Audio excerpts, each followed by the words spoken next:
Alright, bago natin sagutin ang tanong ni Shuvi tungkol sa rainbow, ipapakita ko muna sa inyo ang ibig sabihin ng refraction. Refraction? Big word.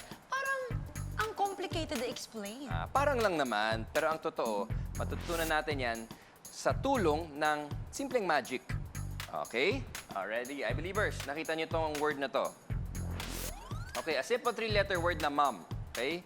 Shuvi, from left to right, anong colors ang nakikita mo? So, red, black, blue. Okay, red, then black, then Then blue. blue. Ngayon, I believers, maniniwala ba kayo na kaya kong baliktarin ang kulay nila? As in, magiging opposite. Blue, black, red. Ano naman gagamitin mo, Kuya Christian? Magic wand? Aba, hindi.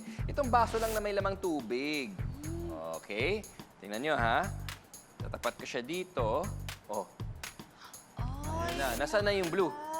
Nandito yung red kanina, pero blue na yung Blue na. nandyan. Ayan, blue, black, then red. Ayan. Di ba? Ayun, oh. Simple experiment lang.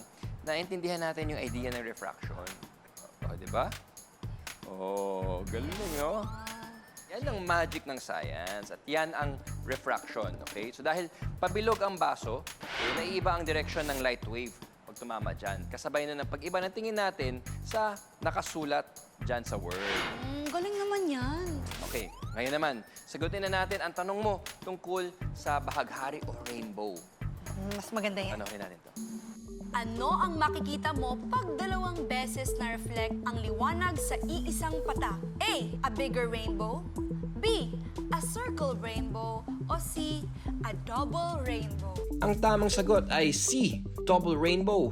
Pag dalawang beses nag-reflect ang liwanag sa iisang patak, makakakita ka ng dalawang reflections mula sa dalawang magkaibang anggulo. Makakakita ka ng dalawang rainbow na baliktaran. I believe.